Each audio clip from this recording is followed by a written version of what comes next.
Alléluia, gloire à Dieu, nous bénissons le Seigneur pour le souffle de vie qu'il ne cesse de nous accorder. Bienvenue à une minute de prière de ce vendredi 22 septembre 2023.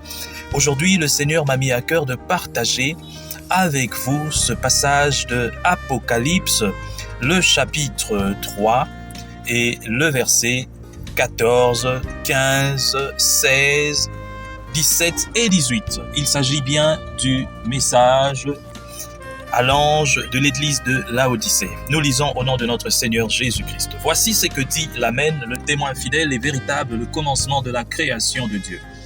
Je connais tes œuvres, je sais que tu n'es ni froid ni bouillant. Puisses-tu être froid ou bouillant?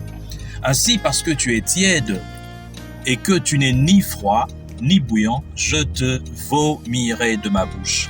Parce que tu dis, je suis riche, je me suis enrichi et je n'ai besoin de rien. Et parce que tu ne sais pas que tu es malheureux, misérable, pauvre, aveugle et nu. Je te conseille donc, le verset 18, d'acheter de moi de l'or éprouvé par le feu, afin que tu deviennes riche et des vêtements blancs, afin que tu sois vêtu et que la honte de ta nudité ne paraisse pas, et un collier pour oindre tes yeux afin que tu voies. Alléluia, gloire à Dieu. Nous bénissons la parole de Dieu. Ce message qui vient à point nommé pour une église, bien sûr nous parlons d'église visible de Jésus-Christ, tous ceux-là qui se réclament être des chrétiens, mais qui aujourd'hui sont en train d'exceller en mauvais comportement. La Bible nous dit ici, je connais tes œuvres. Le Seigneur connaît les œuvres de tout un chacun.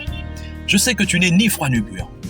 Mon frère, ma sœur, tu dois être chaud si tu es un chrétien. Alors si tu ne l'es pas, sois froid. Mais tu ne dois pas être un pied dedans, un pied dehors, tel qu'on dit. Lorsqu'on parle d'un concert mondain, toi tu es le premier. Tu affiches même dans les réseaux sociaux, tu étais là. On parle d'un concert chrétien, tu es là. Mon frère, je vais te dire une chose, ma sœur. Ce n'est pas le fait d'aller à l'église. Parce qu'aujourd'hui, c'est une coutume. Ah, moi, je prie chez papa tel, chez maman tel, chez je ne sais pas coco tel. Dieu s'en fout éperdument de ces choses. Parce que ces cocos, ces mamans, ce papa, rien ne dit qu'ils sont aussi dans le vrai. Le plus important, c'est toi-même, ta vie. Tu dois donner ta vie à Christ. Tu dois faire le choix. Tu ne peux pas être soit tu es dans le Seigneur ou soit tu ne l'es pas. Le Seigneur Jésus-Christ lui-même a dit, on reconnaît un arbre par ses fruits. Quels sont les fruits que toi tu produis? On ne peut pas te placer parmi les manguiers parce que de fois, on voit chez toi des avocats. On ne peut pas t'appeler avocat parce qu'on voit de fois des oranges. Ce n'est pas normal. Tu dois produire des fruits dignes de la repentance pour être un enfant de Dieu. Un enfant de Dieu, ce n'est pas quelqu'un qui le dit seulement de sa bouche, mais on le remarque par sa façon de se comporter. Si ta façon de te comporter ne dit pas clairement que tu es un enfant de Dieu, alors tu es en train de faire fausse route. Tu sais toi-même qui tu es.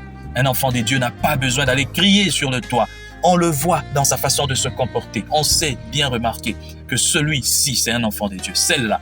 Mais tu es un pied dedans, un pied dehors.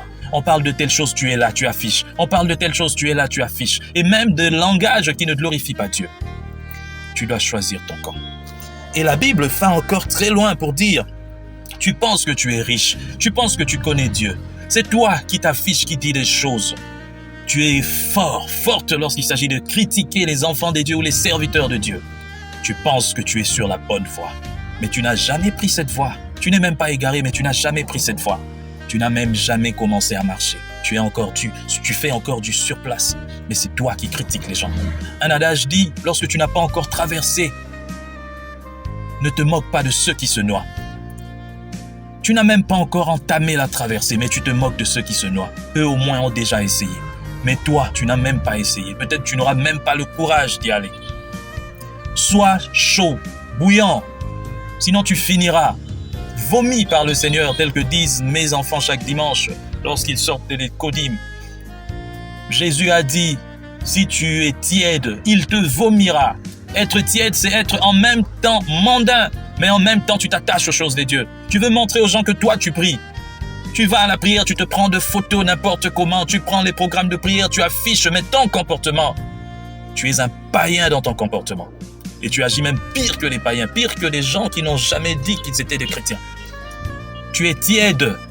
Et si tu es tiède, je te le dis encore une fois, Jésus te vomira. Il y a encore du temps maintenant pour que tu puisses te ranger. Ah non, nous sommes des chrétiens, je vais quand même à l'église. Chaque dimanche je vais, mais quand il y a un concert, je vais aussi. Quand il y a ceci, je vais. Oui, j'ai aussi ma chérie, à part ma femme, j'ai aussi quelqu'un que je côtoie. Non, tomber oui, mais pas vivre dans le péché. Comment peut-on dire, on connaît ces pasteurs-là, il sort avec une petite fille ici, mais il est marié, mais c'est pas normal. Pasteur, tu es marié, mais tu sors avec une fille, on te connaît dans ce quartier.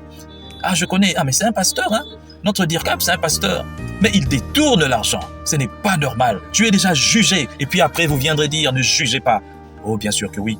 La Bible nous dit de juger ceux du dedans, ceux qui se disent chrétiens, mais qui, par leurs actes, montrent le contraire. La Bible nous dit de les juger. Que le Seigneur bénisse sa parole. Et que le Seigneur purifie son Église. Nous prions. Père éternel, Dieu Tout-Puissant, nous te bénissons. Merci pour cette parole qui vient à point nommé. Nous te prions que tu puisses, Seigneur, toucher les cœurs de tes enfants, afin que ceux-là qui se disent chrétiens mais qui ne le sont pas puissent se convertir. Nous voulons voir, Seigneur, des vraies repentances, des vrais enfants des dieux qui sont sauvés, qui naissent de nouveau. Seigneur, toi-même, sois celui qui met de l'ordre dans ton Église. Au nom puissant du Seigneur Jésus, donne la force à ceux-là qui se font appeler chrétiens mais qui ne le sont pas en réalité, de faire le pas et de venir à Christ. Au nom puissant du Seigneur Jésus, nous avons ainsi prié. Amen. Chers frères et sœurs, dans le Seigneur, vous avez l'occasion de servir Dieu avec votre temps, avec votre intelligence, mais aussi avec vos moyens. Soutenez, restez unis dans 1 minute de prière chaque jour. Écrivez-nous, envoyez vos dons ici. Que Dieu vous bénisse.